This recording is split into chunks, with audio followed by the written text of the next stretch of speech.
Hi friends, ഞാനിപ്പോൾ മണ്ടയ്ക്ക് മീൻ തീറ്റ കൊടുക്കാൻ വന്ന സമയത്താണ് ഞാൻ കണ്ടത് ആൽബിനോ ക്യാറ്റ് ഫിഷ് കിടക്കുന്ന വെള്ളം മൊത്തം അലങ്കോലമായിട്ടുണ്ട്. അതിൻ്റെ അടുത്ത് തന്നെ ഗപ്പിയുടെ ടാങ്കും ഉണ്ട്.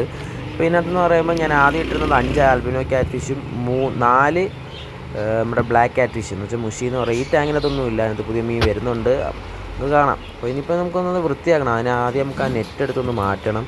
നെറ്റ് മാറ്റിയതിന് ശേഷം ഞാൻ വല എടുത്തിട്ടുണ്ട്. വല ഇട്ടിട്ട് ഓരോന്നിനെ പിടിച്ചിട്ട് നമുക്ക് അപ്പുറത്ത് ഒഴിഞ്ഞ് കിടക്കുന്ന ആ ടാങ്കിലോട്ട് നമുക്ക് ഇട്ട് കൊടുക്കും. കുറേ മീനുള്ളതായിരുന്നു, ഇപ്പം കുറച്ചേ ഉള്ളൂ. കാരണം വെച്ചാൽ നമ്മൾ 1 ഇഞ്ചുള്ള മീനുകളൊക്കെ കൊണ്ടുവന്നത് ഇപ്പോൾ എല്ലാം 1 ഫീറ്റിന് മേളിലുള്ളതുണ്ട് ആൽബിനോ ക്യാറ്റ് ഫിഷ്.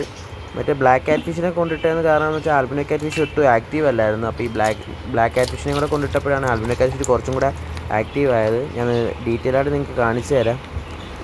വാങ്ങിച്ചുകൊണ്ട് വന്നപ്പം ചെറുതായിരുന്നു, ഇപ്പോൾ അത്യാവശ്യം ഫിഷ് ഫുഡും നമ്മുടെ ചെമ്മീനും എല്ലാം തിന്ന് ഇപ്പം നല്ല സൈസായിട്ടുണ്ട്, അത്യാവശ്യം സൈസായിട്ടുണ്ട്. കൊണ്ടുവന്നതിനെക്കാട്ടും നല്ല മാറ്റമുണ്ട്. കൊണ്ടുവന്ന വീഡിയോ ഞാൻ എടുത്തു വെച്ചായിരുന്നു, പക്ഷേ ഇടാൻ പറ്റിയില്ല, ഫോൺ കംപ്ലൈൻ്റ് ആയിപ്പോയായിരുന്നു.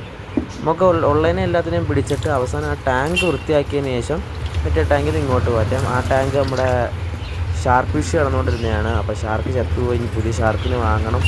നമുക്ക് പുതിയ ഷാർക്കിനെയൊക്കെ വാങ്ങാൻ ആ വീഡിയോ ഒക്കെ ഉടനെ നമ്മുടെ യൂട്യൂബ് ചാനലിൽ വരുന്നതായിരിക്കും.